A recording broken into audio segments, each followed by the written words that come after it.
I was drunk. I looked over my shoulder. I thought I was tripping. I guess who was in the bar? I thought I was seeing things. I looked across the room, and I saw the trans bitch from the picture. I couldn't believe it. I said, what is a trans person doing in a place like this? This is very dangerous behavior. And she was with two big, buff, gay black dudes. I didn't know these dudes, but I know they was gay. If they had a dick in their mouth, they wouldn't look any gayer than they did just sitting there. They had 1980s gay face. You know what that is? Remember in the 80s when gay people looked surprised all the time?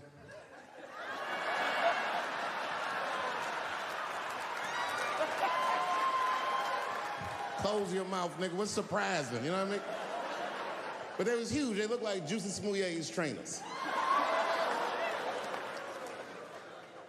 And I'm thinking, man, these motherfuckers in a line of trouble. So what I do is I stand up, and everybody in the bar likes me, so I make a big show of it to make sure that everyone can hear me. I walk right up to her, and I go, hey, I just met your mother the other night, and she told me all the great things you're doing in Hollywood, and I cannot believe that someone from a podunk place like this can achieve all that. I'm so proud of you. Welcome home. And the whole bar said, hoorah. And I said, whoosh. That ought to buy her some time. You know what I mean? A couple more drinks and these fellas are gonna start asking her for some pussy she might not have.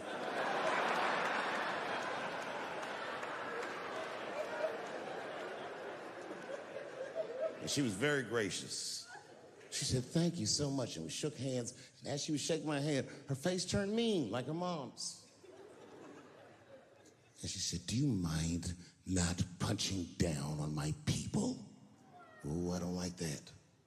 Normally I would have let it go, but I was drunk. I said, what might you mean, bitch? I was careful to call her a bitch because I didn't want to blow her cover. Turns out she wasn't hiding. She was loud, she was proud. She let me have it in front of everybody. Screaming at me, all the talking points from that article. You transphobic, this and that. Kept clapping her hands in my face. Let me tell you something. I said, where you learned this from? Black bitches kept doing, let me tell you something, honey. So annoying. She kept calling transgenders her people. Isn't that weird? My people this, my people that. I said, what do you mean your people? Was y'all kidnapped in Transylvania and brought here as slaves?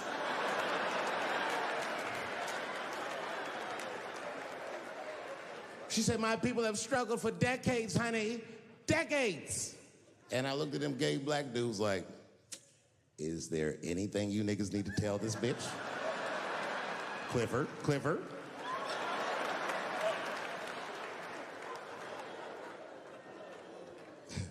I'm exaggerating. She's actually a very nice person, and I'm cool with her now, but boy, that shit got on my nerves. And it got on my nerves because whenever someone says that to me, I know they've never seen me for themselves. They just repeat what they've heard. Any of you who have ever watched me know that I have never had a problem with transgender people. If you listen to what I'm saying, clearly, my problem has always been with white people.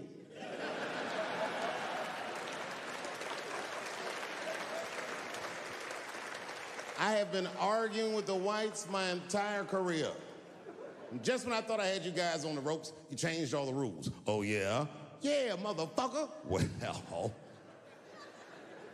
I'm a girl now, nigger, and you must treat me as such.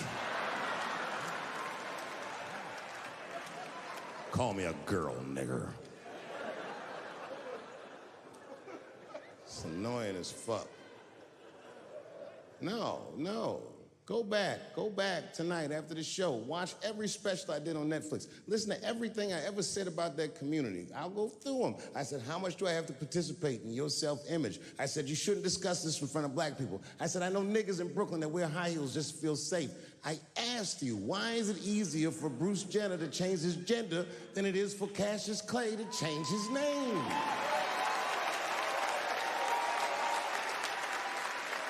If you listen to what I'm saying, I'm not even talking about them, I'm talking about us, and they don't listen.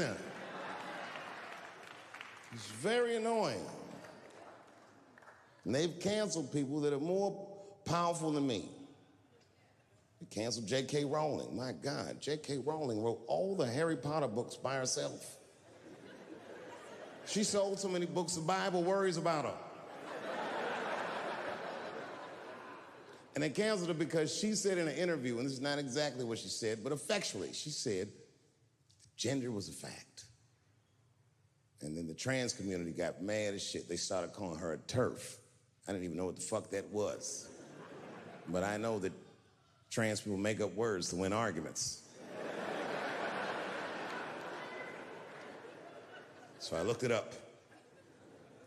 TERF is an acronym. Stands for Trans Exclusionary Radical Feminists. This is a real thing. This is a group of women that hate transgender. They don't hate transgender women, but they look at trans women the way we blacks might look at blackface. It offends them. Like, ooh, this bitch is doing an impression of me.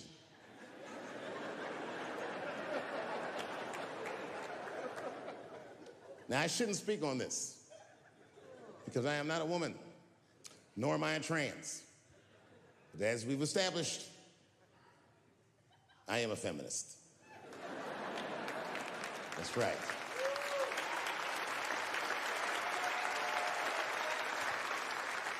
I'm Team TERF. I agree. I agree, man. Gender is a fact. You have to look at it from a woman's perspective. Look at it like this. Caitlyn Jenner, whom I've met, wonderful person, Caitlyn Jenner was voted Woman of the Year. Her first year as a woman. Ain't that something? Beat every bitch in Detroit, she's better than all of you. Never even had a period. Ain't that something? Oh, I'd be mad as shit if I was a woman. I'd be mad if I was me. If I was in a BET Awards sitting there and they're like, and the winner for Nigger of the Year, Eminem, my man.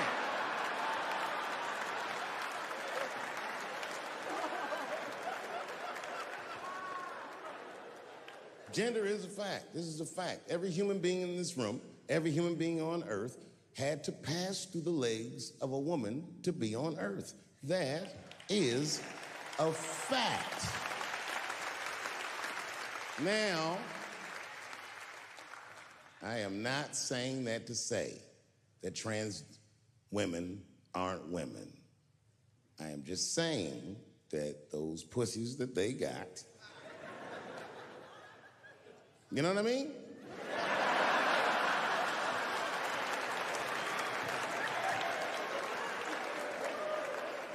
I'm not saying it's not pussy, but that's like beyond pussy or impossible pussy. You know what I mean? It tastes like pussy, but that's not quite what it is it? It's not blood, that's beet juice.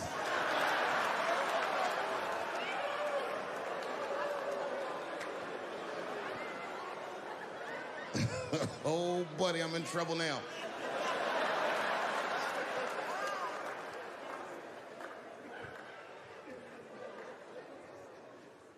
Before I go, I want to share this story with you because it's important to this point.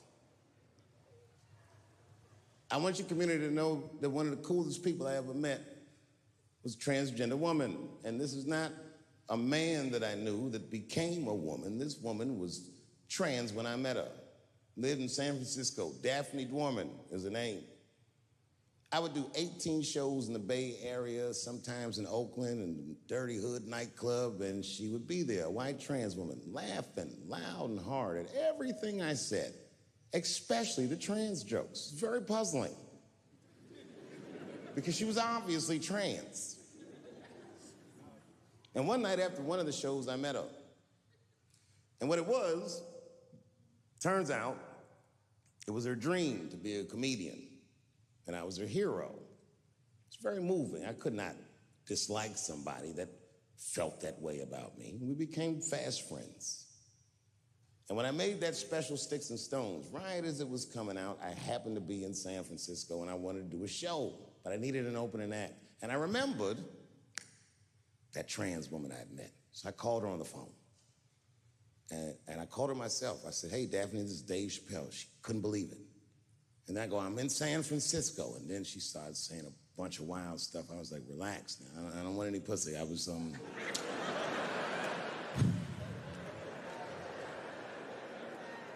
was calling because I'm doing a show and I need an opening act.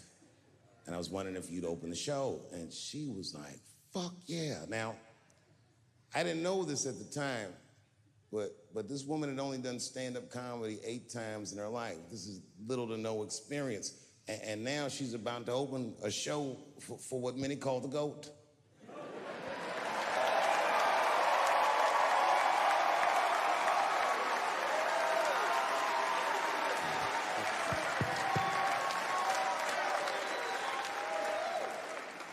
She's an amateur in stature, but in practice, she was very professional. She showed up early, which is something I appreciate, because I like people to be on time. She was dressed to the motherfucking nines. I mean, I'm transphobic, and even I was like, you look nice.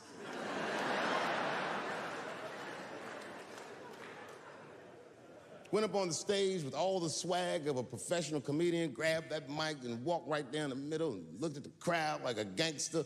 Man, you should have seen her work. This bitch bombed for 45 minutes straight.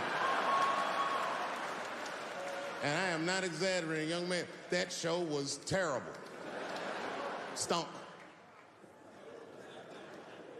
Stunk. And then she brings me on, and you know, I was like a glass of water after a handful of salt. The crowd was happy to see me. I was killing it. But here's what impressed me.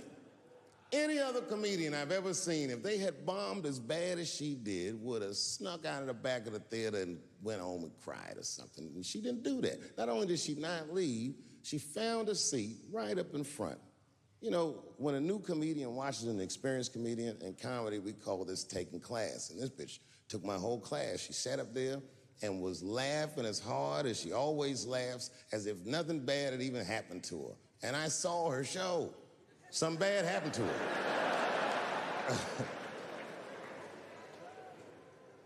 She was drunk.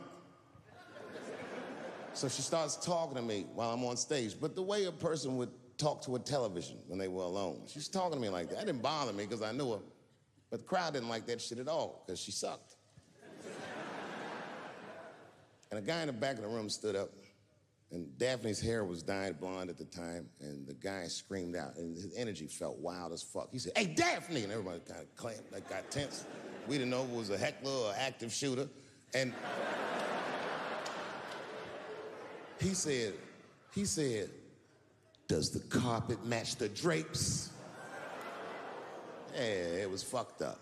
The whole crowd kind of groaned, because it was so, like, mean. Everybody groaned, except for Daphne. She kind of laughed, which was weird.